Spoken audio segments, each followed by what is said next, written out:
This episode is brought to you by Vital Farms. Isn't it bullshit to have to question where your food comes from? At Vital Farms, you can trace your pasture-raised eggs all the way back to the source, the pasture.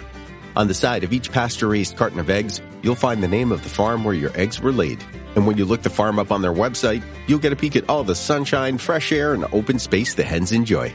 Learn more and find out where to buy them at vitalfarms.com. Vital Farms, keeping it bullshit-free.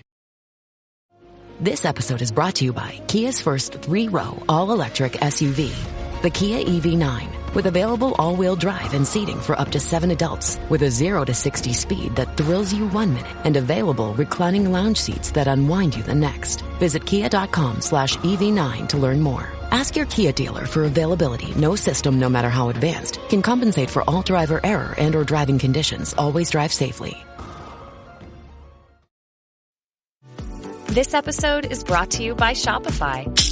That's the sound of switching your business to Shopify, the global commerce platform that supercharges your selling. Harness the best converting checkout and same intuitive features, trusted apps, and powerful analytics used by the world's leading brands. Stop leaving sales on the table. Discover why millions trust Shopify to build, grow, and run their business. Sign up today for your $1 per month trial period at shopify.com/tech23. Welcome to the Human Capital Innovations Podcast. We're your source for personal, professional, and organizational growth and development, where we share original research, explore industry trends, and interview executives and thought leaders from across the globe. We hope you join us often for practitioner-oriented content around all things related to leadership, HR, talent management, organizational development, and change management. Maximize your personal and organizational potential with Human Capital Innovations Podcast.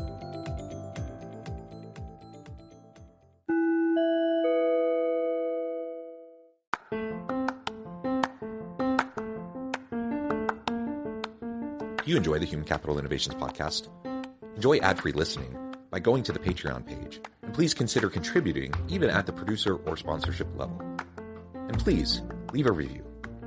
Thank you for your support.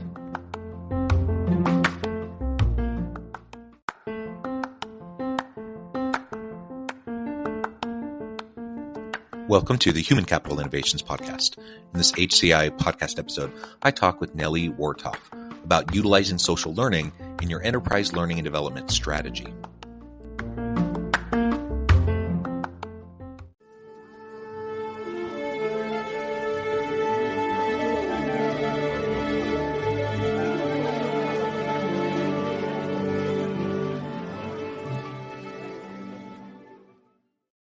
Nellie Wartoft, welcome to the Human Capital Innovations Podcast. Big thanks, John. Glad to be here.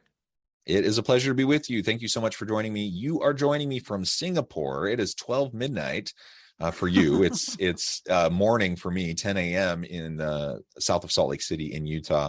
I'm really excited today to talk with you because you're an expert in the area of social learning. We're going to talk about utilizing social learning in your enterprise learning and development strategy. So we talk a lot on this podcast about learning and development and reskilling and upskilling and all of those sorts of efforts within organizations.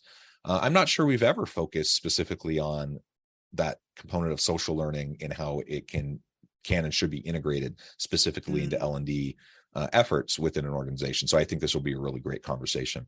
As we get started, I wanted to share Nellie's bio with everybody. Nellie Wartoft started as a young entrepreneur in her early teen years in Sweden. After winning several trophies in skeet shooting, Nellie turned her attention to educating the elderly on the internet and digital literacy to improve their quality of life. This social enterprise was more than a passion and a purpose for her. It sowed the seeds of her journey in social learning.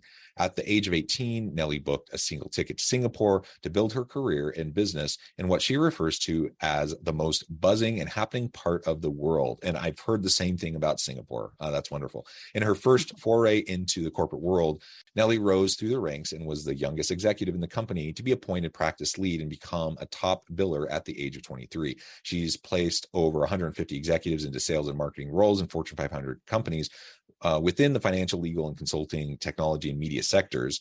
It was during her time as a recruiter that she spotted a stark skills gap that she was determined to fix. She saw that there was a need to refresh the way business professionals leveled up their actionable insights from industry experts. This led to the launch of Tigerhall in March of 2019, a mobile SaaS platform for social learning, revolutionizing how professionals learn from one another. And I could really go on and on, but I'm going to pause there and give you a chance now, we Nellie. Probably shorten that bio.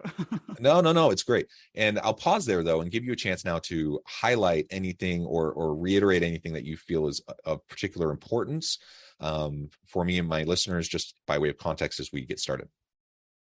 Yeah, I think you captured it very well, and all the details were there as well. I would just emphasize probably like my experience and why it came to social learning, why I'm so deeply passionate about this topic is, first of all, my own experiences in education and how I just hated university. And I know that you're a professor as well, so that's going to be an interesting conversation, but I thought it was it's okay. Experience. Not everyone needs to love university. That's fine. Exactly. And I thought all of this money and time that is being wasted, it's just not a good fit for what you're going to do later in life. And then after that, I went out to work in recruitment.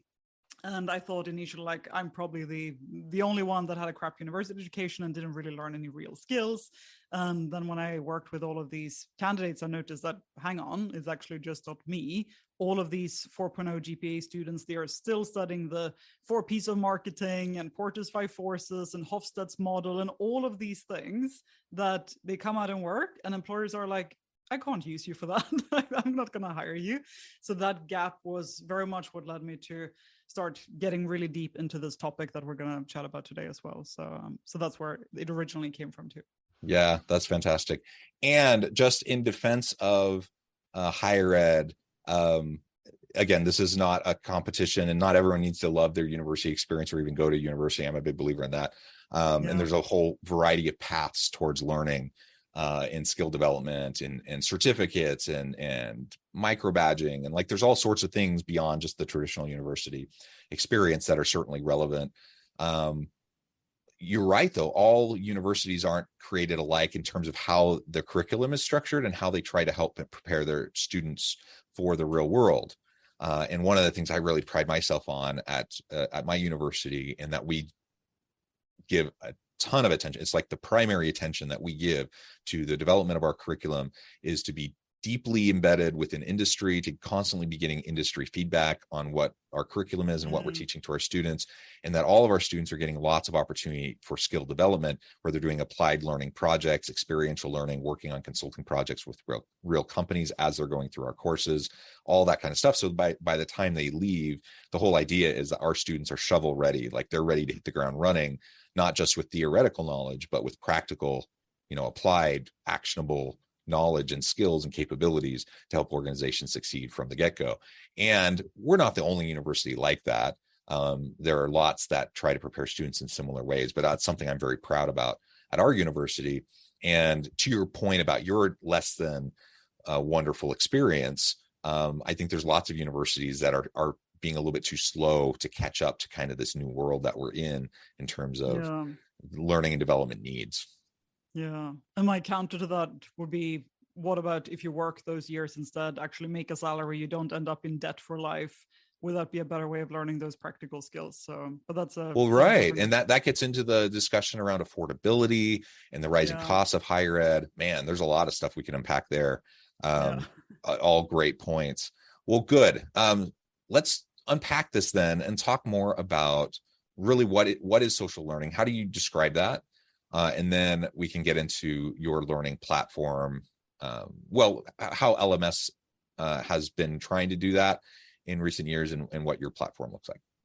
Yeah, I get a lot of questions around what is social learning and like how is it defined. And some people view it more as like peer-to-peer learning, which is correct, and some people view it more as social media, which is also correct, and it tends to like pull a lot of those different aspects in together, right? But I think an important thing to think about is just like the why behind social learning and why is it so effective. And if you look at when people in the workplace are facing a challenge right now, the most common way for them to solve that challenge is to reach out to a colleague and to ask a peer within the company and someone that they trust, right? Their solution to solving problems is not to go on and watch long videos or go into an LMS or go into a formal course or sign up for a university or anything. Their solution is, hey, can anyone help me with this? I have a one-to-one coming up with my team. How do I solve it? So that's the foundation. That's how most people are solving their problems today. And if you look at that in a learning context, and you look at like adding some stats to back it up as well, right? Like when you look at social experiences, for example, when you learn together with other people, the retention and understanding is increased by about 90%. So, and that's compared to around 5% when you listen to a keynote speaker, 10% when you're reading a book, and 30% when you watch a live class demonstration, right? So 90% is a super, super high retention rate.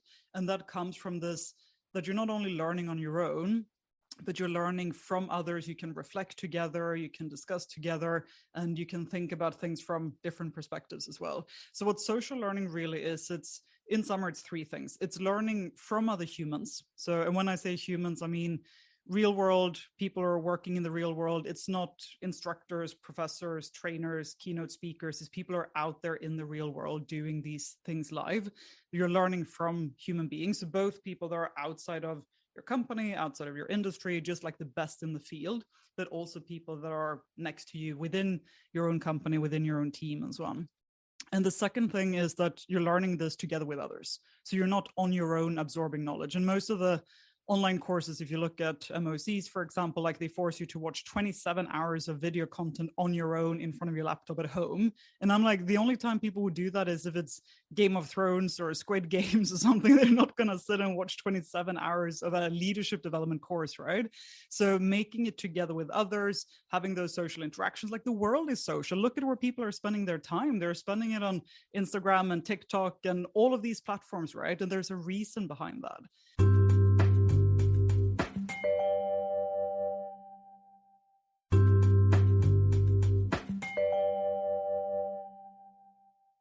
So that's a big part of it. And then the third is the technology behind it. And looking at like leveraging social technology, you have so many effective ways of leveraging how people are interacting, like tapping into existing user behaviors.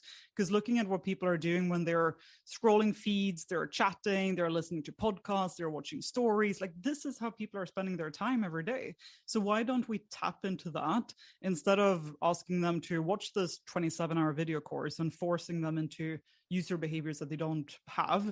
Why do we have to create new ones? We can just tap into the behaviors that they already have. So that's the third part of social learning, is tapping into those user behaviors that are already existing on social media platforms and so on. So that's in a nutshell what it's all about. Yeah, absolutely. And I agree with you. I'm a huge believer in the value of social learning. There's lots of different ways to go about implementing it. And your comment about the online learning that's just a bunch of videos is it lands well with me. That is not good course design. That's not good learning design. That's not going to be helpful to almost anyone. And unfortunately, traditionally, that's what online learning has looked like. Exactly.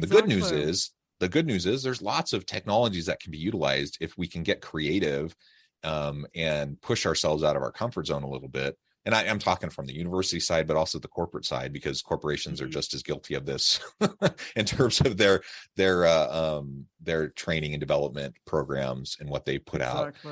And so let's be more creative, though. Utilize the technologies that exist. In some cases, maybe we'll come up with something new, create our own new technology that's going to enhance things further. But there are so many great interactive ways to leverage, even if people aren't together in person, to do social learning.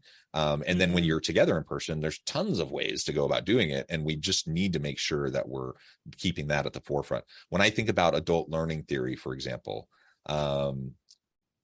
just reading stuff, just sitting there in a lecture and listening to stuff, or just watching video, that is the worst. It is not going to work and resonate for almost anybody. A very small proportion of the population will get anything out of that. And so what you were sharing about, those statistics around retention, you're absolutely right. We retain almost nothing when we're just passively sitting there, hopefully absorbing, information.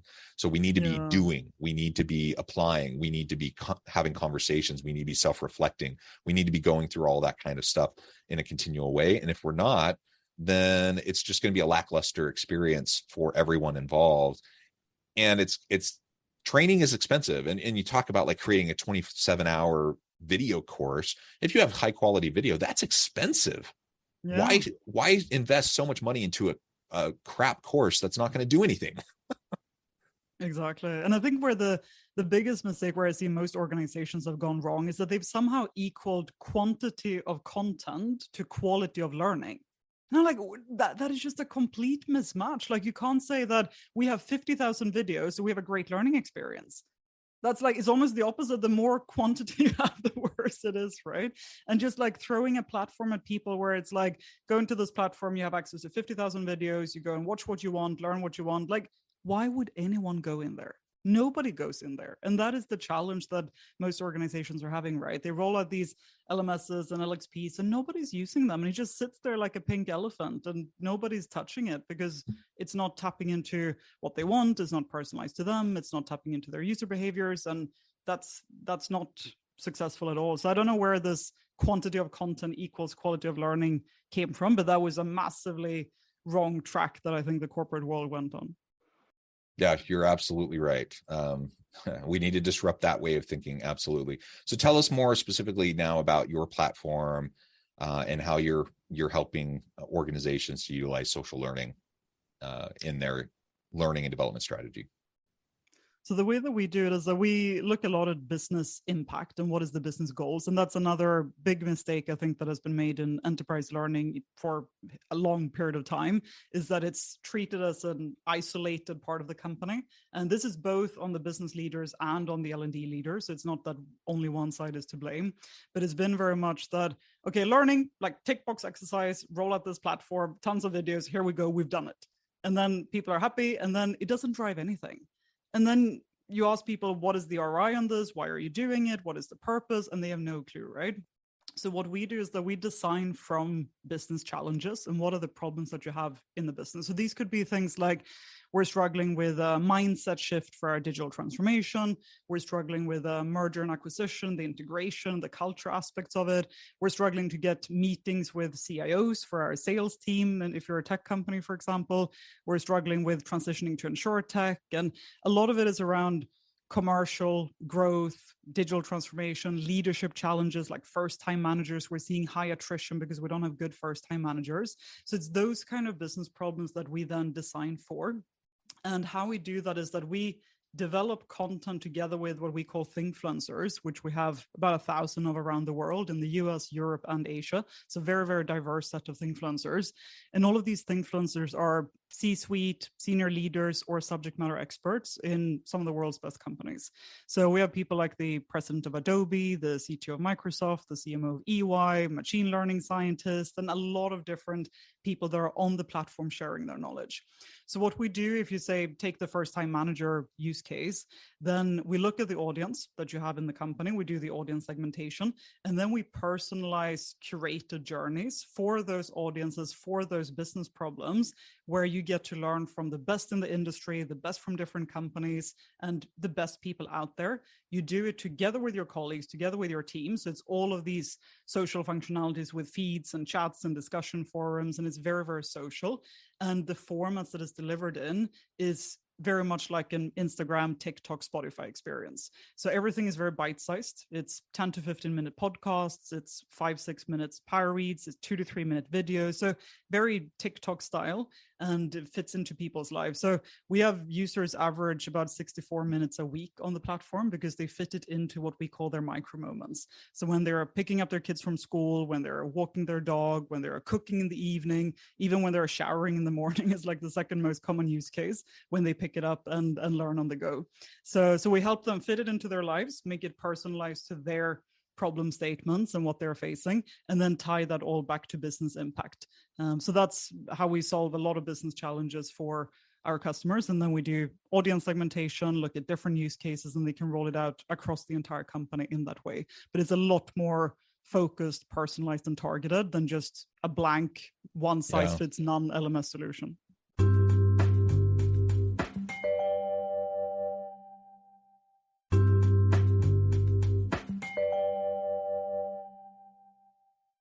Yeah, I love it. And I think you've made reference several times to different social media platforms, such as like the TikTok experience. And that is so addictive. Like you get into TikTok and there's, I was watching a show the other day, like a Hulu show. So an ad came up midway because we don't pay for like the nice Hulu subscription. We do the ad-based one. And an ad came up for, I think the hashtag was, I learned it on TikTok. So the whole point of the ad was learn an upskill on TikTok with like these short 30-second or 1-minute things. And then like you get these life hacks or you learn these different things and skills on TikTok. And I'm like, that's super interesting. But it's so addictive. They've really cracked the code. I'm sure there's more innovation to happen here, but the algorithm is very effective at helping draw people's attention in and hanging on to it. And so, if we can find ways to have those micro moments with our people to give them the chance to reskill and upskill as like on an ongoing basis. So it's not something where like a couple times a year you go to like a 2-day retreat and you get some training, or whether that's in person or you watch all these videos on the e-learning platform for the organization or whatever. Like those types of approaches were never super effective, but we're far past that in what the technology will allow us to do in a meaningful way. And so let's adapt and get going with some of these other approaches. I know the World Bank says that over 1 billion people will need to upskill and reskill by 2030, just the shifting nature of work, disruptive technologies, automation, like all those sorts of things. We just need people with different types of skill sets. What does all of this mean as 1 billion people that need to reskill and upskill by 2030? What does that mean for L&D going into the future? And what do you see as those most important skills and competencies, capabilities that are going to be necessary in the coming decades? Yeah, it's a crazy amount of people, right? Like 1 billion people needing to upskill and reskill is like impossible to fathom how big of an audience that is to cater learning for.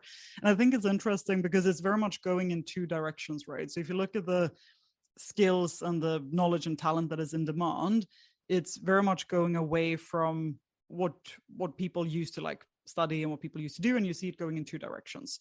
So either you go down the super technical route, and that's where we see a lot of demand for data scientists. Like can't be enough data scientists in the world. I don't know how scarce they are. 3D printing, AI, ML, all the metaverse coming up, like all those technical areas, that's one side of it. But then what you see on the other side that is becoming even more in demand are the soft skills, right? Or what I call power skills, because it's actually the most powerful skills you can have.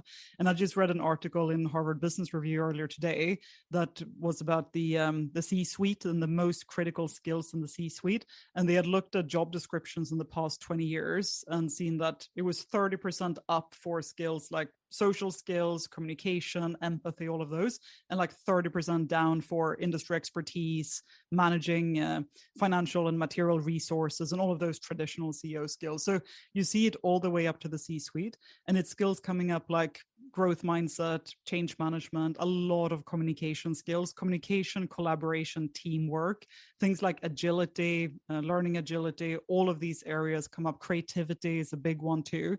And this is what we see also with the customers that we work with, for example, when they do leadership development programs, it's many of them that now start to incorporate a lot more social skills into those leadership development programs. And not only, it used to be more technical, right? Like this is how you do a one-to-one and this is how you do this and that. Whereas now it's more like just developing social skills, relationship building, and all of those areas. And it used to be more that you did relationship building as a means to an end, but the end was still achieving the business outcomes. Whereas now the relationship building part of it and the communication, that's almost number one, and then business outcomes are secondary.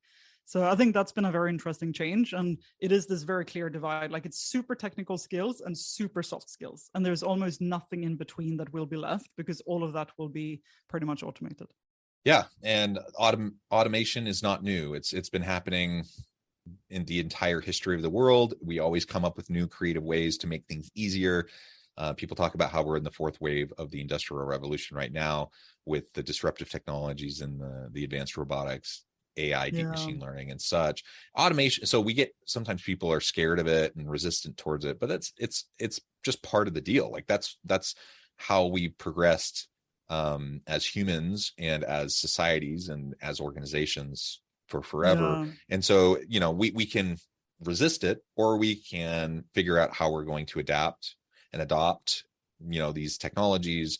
And I, for one, as I think about these skills for the future, I love the idea of automating most, if not all, of the more menial, repetitive types of tasks to free up my time to focus on the more creative, strategic, relational, those sorts of elements of the work that I do. I think that would be fantastic. And I think that will be a great benefit to a lot of people around the world.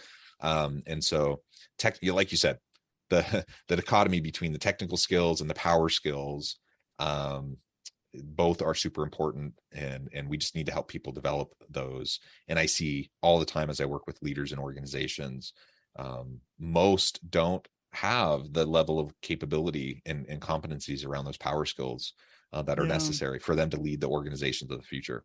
And so if we're going to have a dynamic organization, a learning organization, an innovative organization that consistently, that sustainably and consistently provides value to the market in the future, we're going to have to get people with these capabilities, or we're going to be left behind. So let's look for more creative ways to reskill and upskill our people, utilizing these types of the social learning approaches and the technologies available to support it. I think all of that will serve us well. Well, Nellie, it has been a real pleasure. I know the time, I need to let you go so you can get to bed because it's late.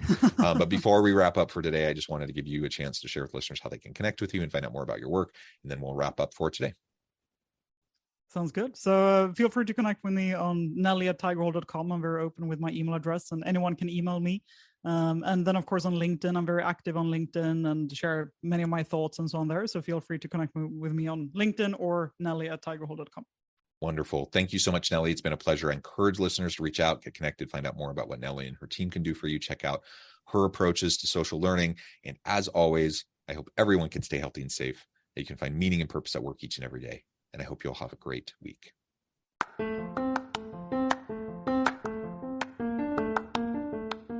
you enjoy the Human Capital Innovations podcast? Enjoy ad-free listening by going to the Patreon page. And please consider contributing even at the producer or sponsorship level. And please leave a review. Thank you for your support.